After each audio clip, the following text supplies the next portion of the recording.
Oh my god, these weeks go by so fast. Hey everyone, thank you for downloading The Retro Gamers. Larry here. And Anthony here. What's up, Ant? Another week goes by and we're back. Yeah, I know. It's amazing how quickly a week goes by. I feel like, we just recorded the other one 10 minutes ago. It feels just like that. And I did this on purpose, I guess I'll say. We left a cliffhanger from last week as far as we were talking... Wait. We do that? We do. Now we do, yes. I'm not talking about okay. Cliffhanger the game. I'm talking based on the movie, but a cliffhanger. Basically, we were talking, you of course talking about the expo, the SoCal Expo, and that you texted me Stack Up, which someone was selling for a ridiculous amount, $550. I mentioned that Stack Up and Gyromite had alternate start screens when you put them in, and of course I left you folks an entire week to wonder what it's all about, even though I didn't tell you. So long story short, Gyromite booted up as Robot Gyro, or I guess Robot Gyro if you're off the boat, and Stack Up was Robot Block. Oh, so there you go. It's been bugging me all week. Sorry that was bugging you all week. I didn't give it a single thought after our podcast was over. I always do. And we're going to start the show as we do every show as well. You get a chance to pop in Shining Force 2? I know you had a busy week. It was... The week's been crazy. It's Labor Day weekend. I just... I'm in the middle of an ice hockey tournament. There you go. So I've been spending most of my time on the ice and not in front of the video games. I will say that I did turn it on briefly to try. If you remember what I talked about last week, I'm trying to upgrade my weapons in this little dwarven town with Mithril, but it gives you random weapons. Yeah, you didn't like that. Right? No, I don't like that at all. I just want the ultra rare weapons that do the most damage. I mean, is that so much to ask after playing this game for weeks and weeks and weeks? No, possibly not at all. But of course, they have it as a random generator, so 75% of the time or 80% of the time, I'm getting these crappy common weapons that I already own. And I'm like, well, what's the point of having Mithril and upgrading your weapons if you're getting the same common weapons you've already purchased? So I spent a little bit of time trying to upgrade my weapons. I have not been successful, and I am determined not to move on until I get the ultra rare weapons that I want. So basically, I turned the game on and I kept resetting it and resetting it and resetting it and resetting it. I still don't have my weapons, so it's going to have to wait for another day. Oh well. Well, we'll check it out next week. And speaking of weapons, we actually have... can we name this person our number one fan? Is he our only fan? I don't know. I think it's official. Considering the fact that he called me and told me that he listens to every episode. He texted me, said the same thing. Yeah, he said he listens to every episode. He thinks that, the stuff we talk about is great, which means he's either high on paint fumes or he doesn't have much to do with his free time. Seriously, though, no. Great guy, great person, big fan of the show, and it's always nice to actually admit that we have somebody who's a big fan of the show. Totally, it's a little humbling, isn't it? A little bit, yes. Very much so. So, our good pal Frankie Messina, also known as Bald Frankie.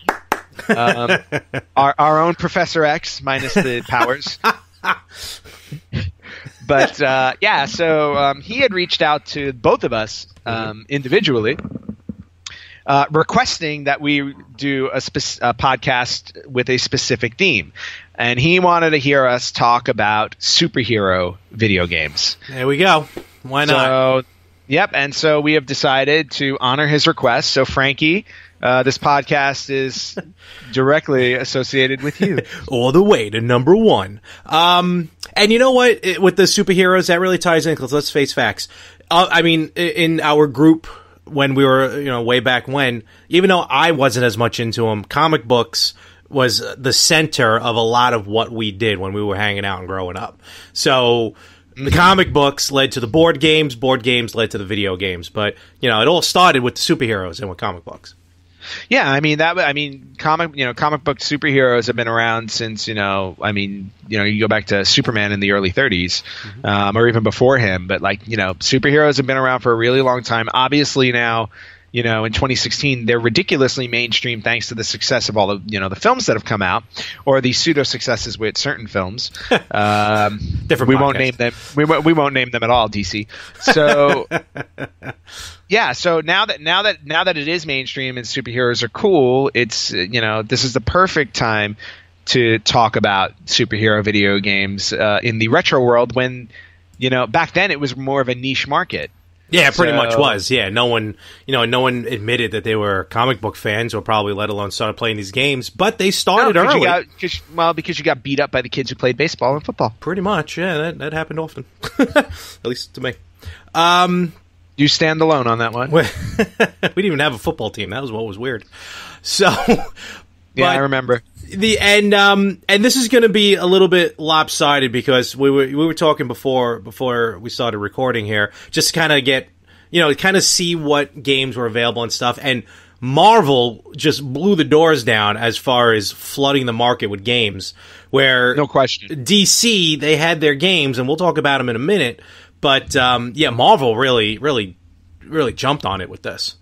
Well, and it's entirely possible that it just could have been the their strategy in regard the company's strategy, Marvel and DC. Mm-hmm. DC just may not have seen any lucrative field in terms of video games, especially because when you got to remember the Atari crash of the early 80s. Yeah.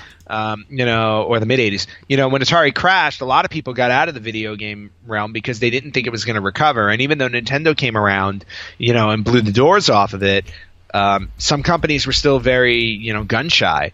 Mm-hmm. And it could very well be that DC was one of them, because there were, a couple of DC games on the Atari, on those, on that early system, and then they went quiet for a little while. They sure did, and I think we'll get into that one real quick. I mean, Atari really the first system for a lot of us, and who can forget that epic Spider-Man video game on Atari?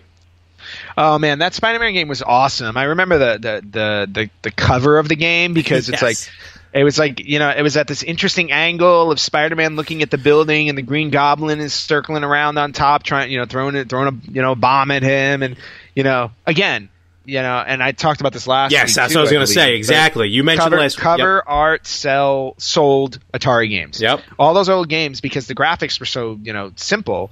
They sold them by cover art. And granted, having a licensed product like mm-hmm. Spider-Man, I'm sure, helped it out a lot. Because when you turned the game on and played it, it's kind of cheesy. Yeah, it was basically you had to get to the top of a building, and now you got to remember, really the only graphics were the blue background of the sky, the beige or whatever color you want of the building, and everything looks hollow in the building, yep. And then there's Spider-Man, and you just slowly ascending, shooting the webbing, ascending up every once in a while. Well, when you got to the top, the Green Lantern, what? The Green Goblin, he would start fire up on top, and I remember once you get to the top, there was an antenna at the top of the building, yep. And I remember having the hardest time trying to latch onto that antenna. Yeah, it was ridiculously hard, and and you had, and just climbing up, it was a challenge in and of itself, because you had to stay out of the way of, what the Green Goblin was shooting at you, and you would try and use your web to swing across, and, again, because it was like, the graphics were so simple, and it was buggy, and I remember playing the game where half the time, like Spider-Man, you'd be climbing up the building, and he would disappear off the screen for a minute, and I'm like, wait, where did he go? And then he comes back, and I'm like, oh, there's my little red and blue dot, or red and blue figure-looking thing. Yeah, and then I think it was if you shot into the window, I think you started falling as well.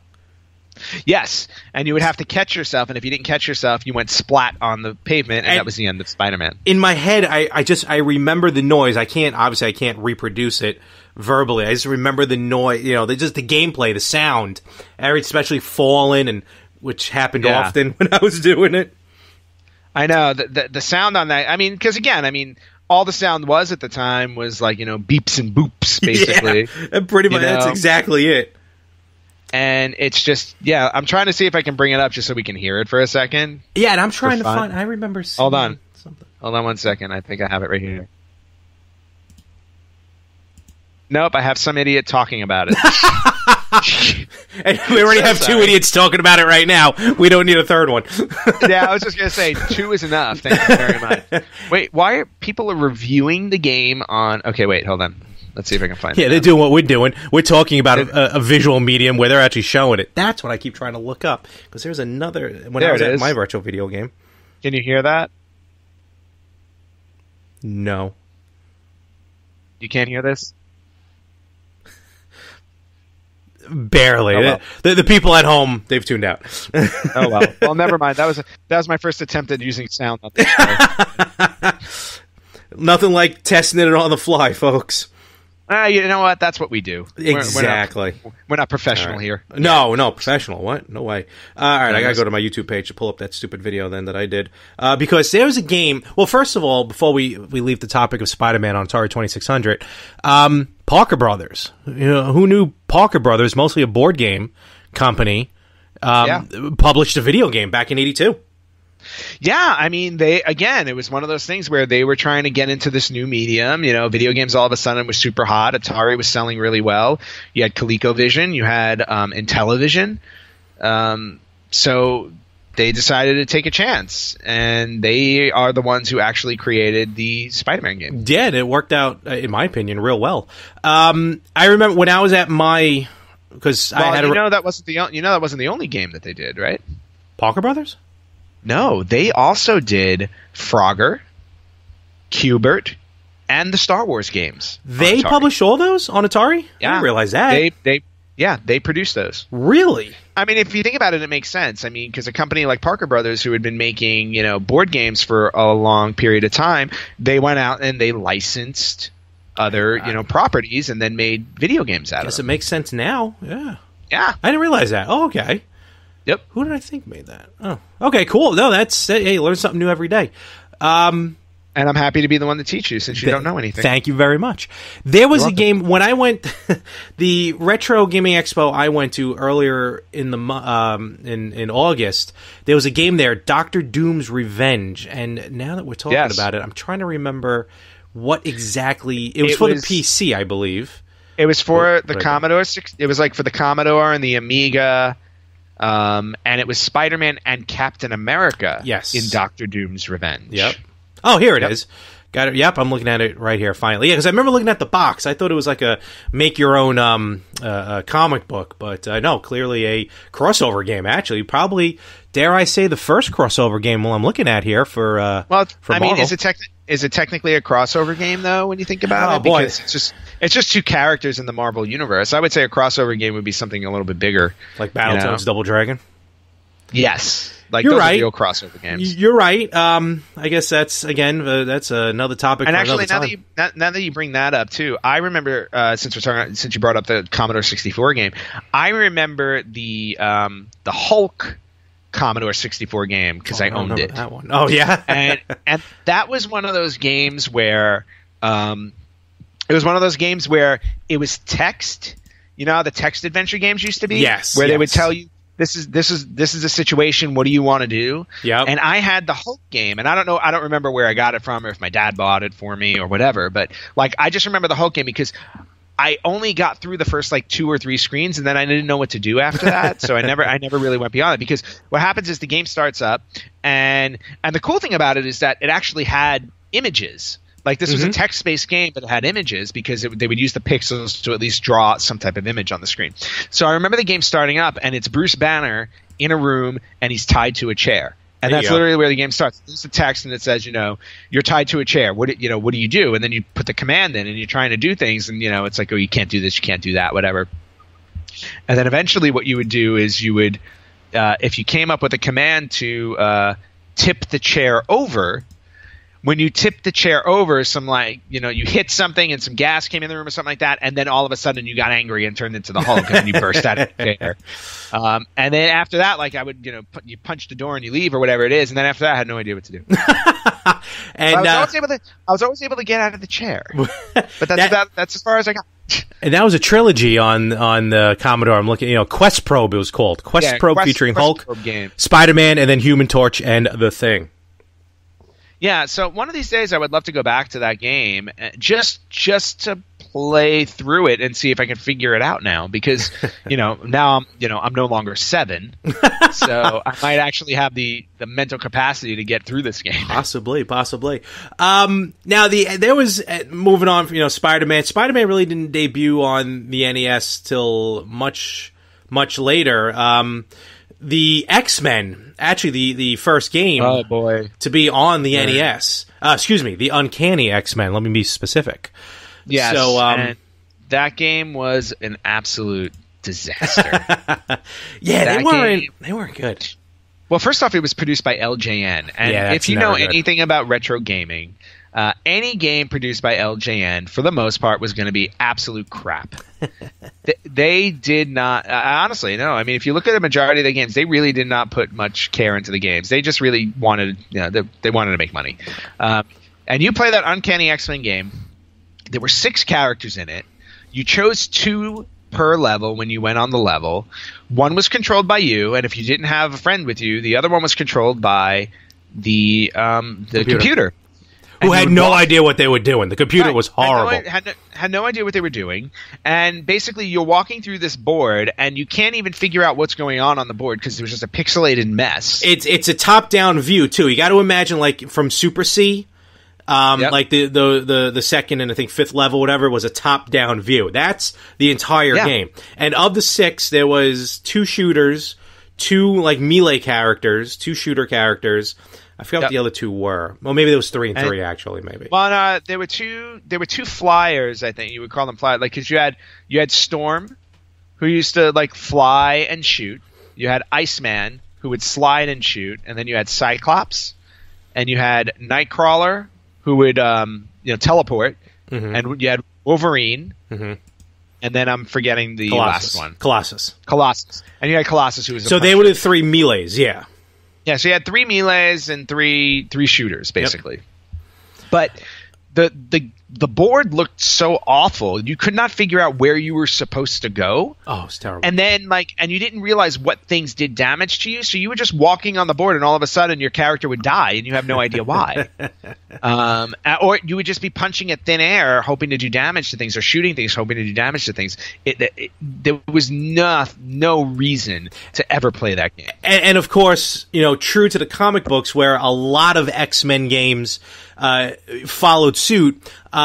Wolverine, when his adamantium claws were out, he would lose power. He would get hurt, which doesn't make sense. No sense whatsoever. Also, in theory, if you have a Wolverine game, because of his rejuvenation powers, he shouldn't die. It should be the easiest game in the world. Right. You should be able to just basically walk through the game, take all the bullets, and win. Exactly. But of course, we'll get into the Wolverine game coming up later. Yes.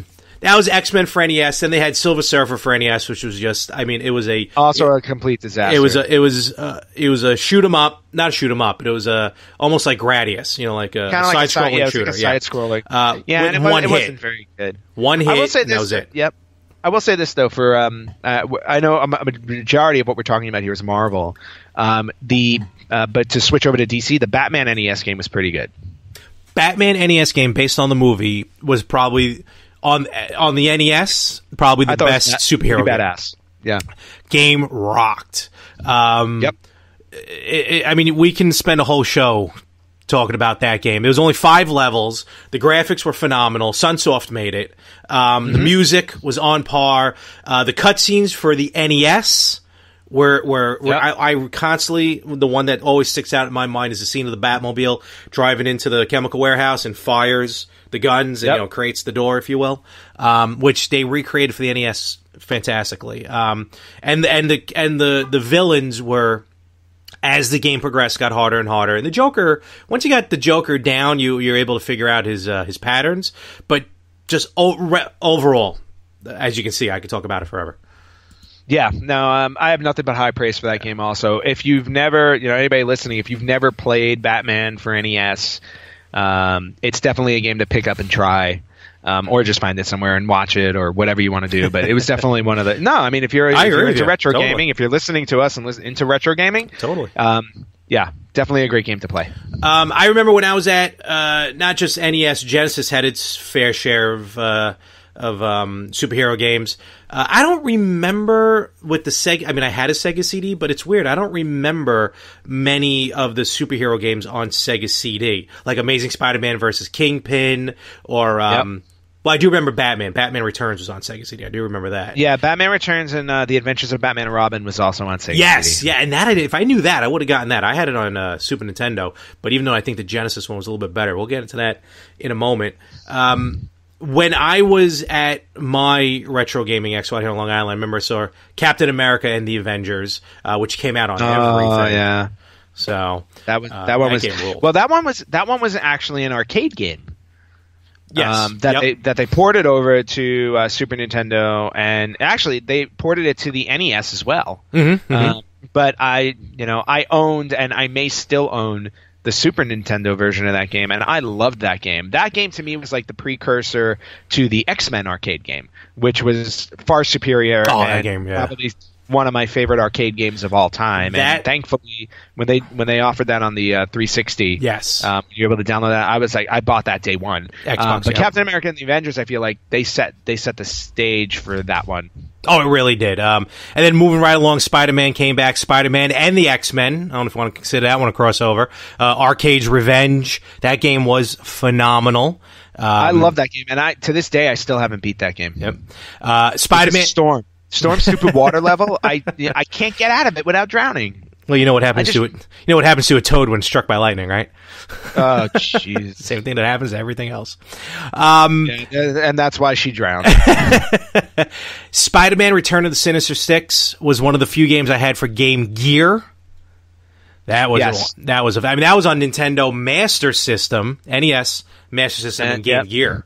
So I never played that one. That was good. I got to go back.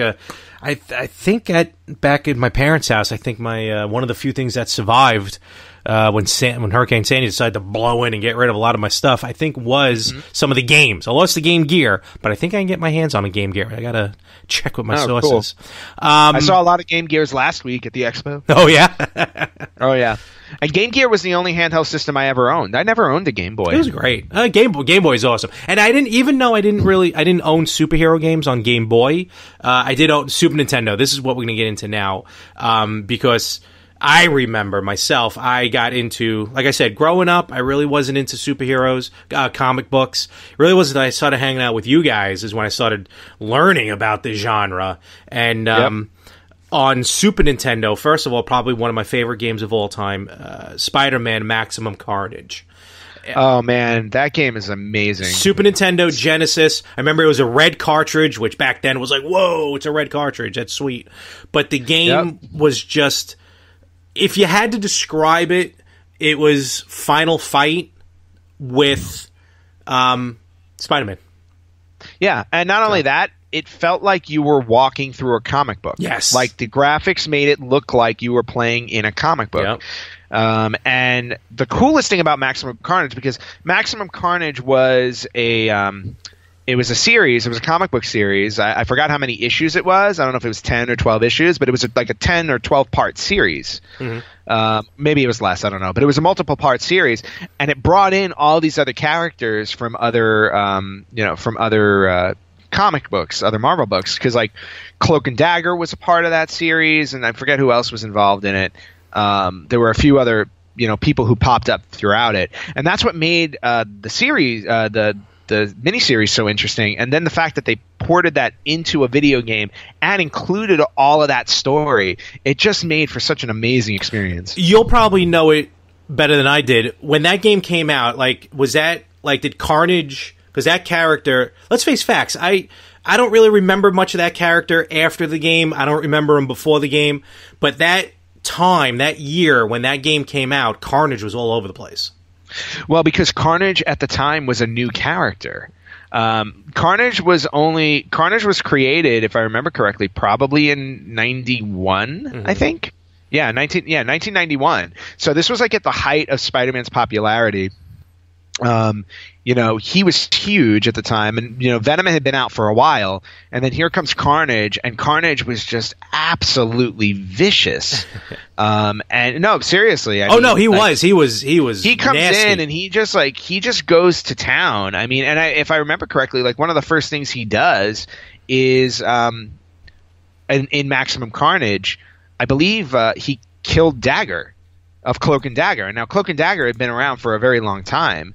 And and granted, how comic books are, superheroes never stay dead. Yeah. But you know what I mean? It's like he made an immediate impact, and like to think all the years that everybody watched Venom do what he did, Carnage came in and just ripped the hell out of it. Yeah, and he was insane. I called it Spider-Man Max. It's Spider-Man and Venom Maximum Carnage. So Venom, I don't know why I forget. I keep thinking he's in the second game, but Venom was in this as well, and introduced again to a casual comic book person like me, introduced Venom to this world as well. So, but that game again, that was, in my opinion, one of the best Super Nintendo. I didn't play it on Genesis. I had it on Super Nintendo games that was out there for Spider-Man. Yep. And then the sequel, or I guess pseudo sequel, would be Separation Anxiety, Spider-Man Venom, Separation Anxiety, which pretty much played the same. Not as good as Maximum Carnage, but still a good game into itself. Oh yeah, Separation Anxiety, and the story for Separation Anxiety I don't think was as powerful. That's why, because Maximum Carnage was such a really strong story. Separation Anxiety, again, great game. Just as good as I felt like it was just as good as the Maximum Carnage one. But yeah, just to me, it was a sequel. Now let's going back. This may be a two-parter because we're going to talk a lot about Marvel here. We may get to DC next time. X-Men 2: Clone Wars for Genesis. Well, X-Men 1 and X-Men 2 for Genesis. True, but I feel like X-Men 2: Clone Wars. Children of the Atom. That was the first one, right? X-Men, and then.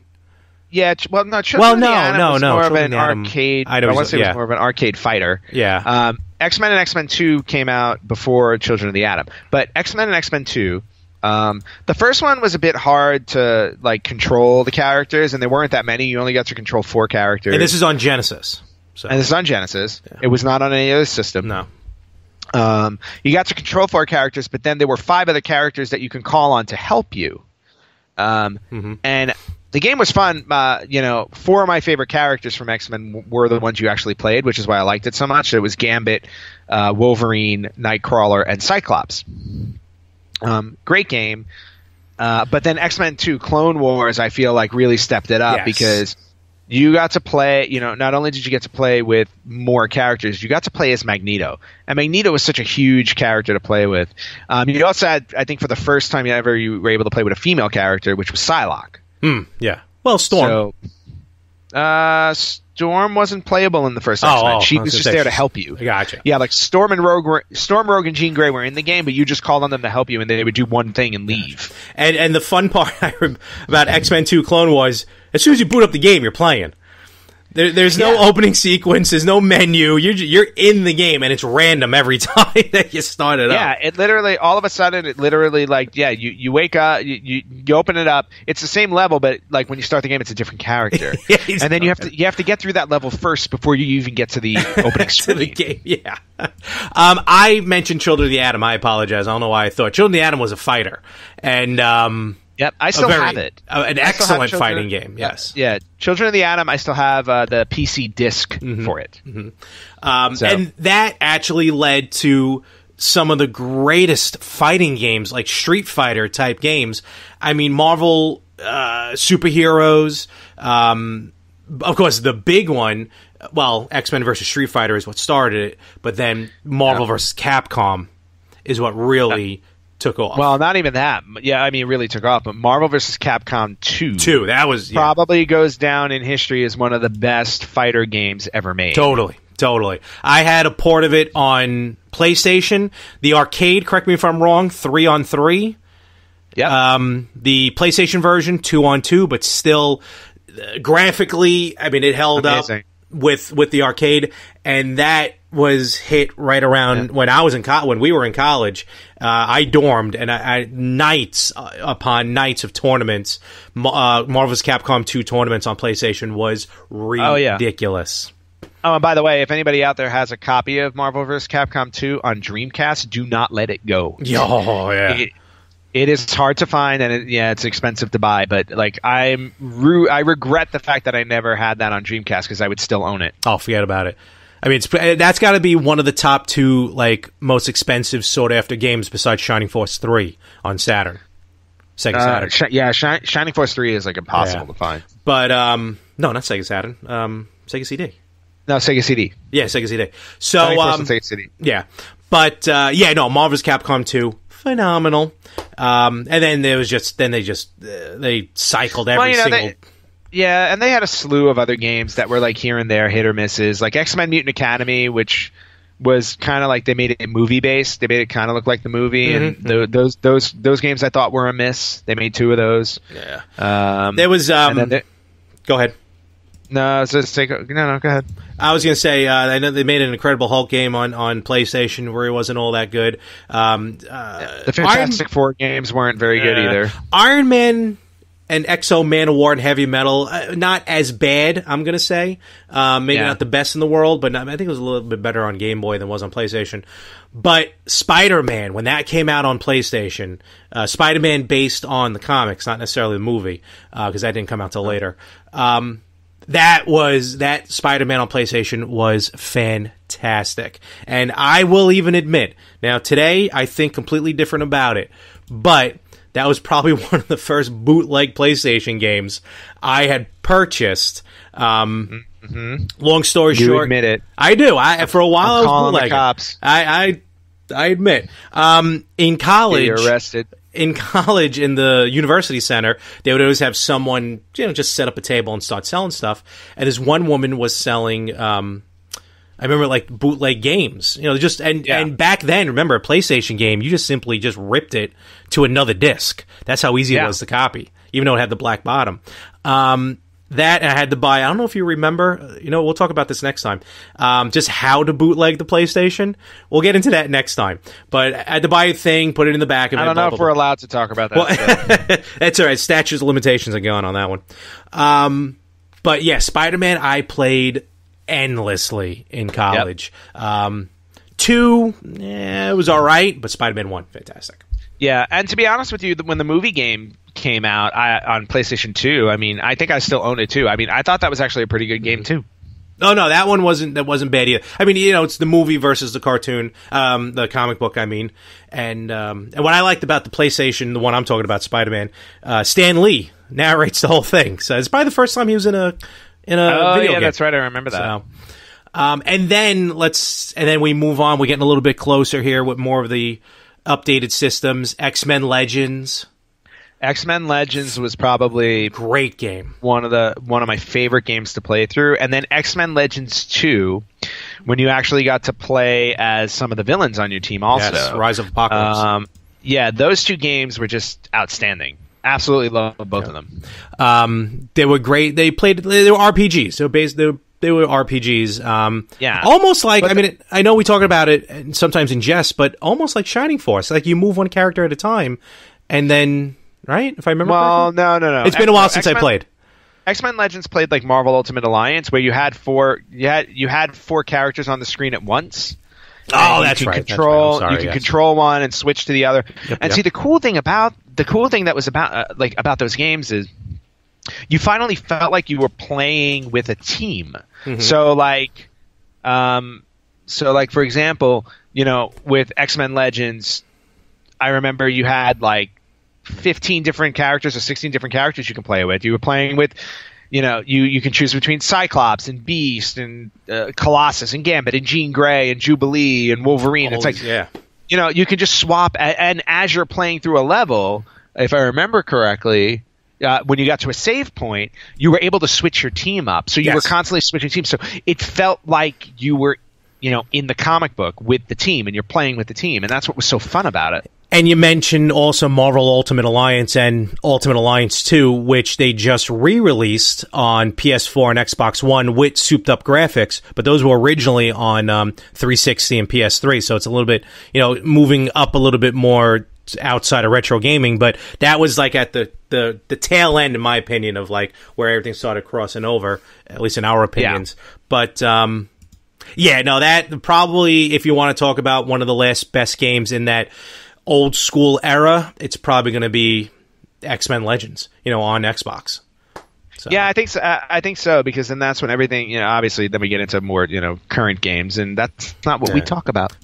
So it was a rocky... We have a line and it needs to be drawn. Yes, and that's what we're going to draw here, because quite honestly, Marvel goes on forever. DC had their fair share of games, which I think we'll talk about next week.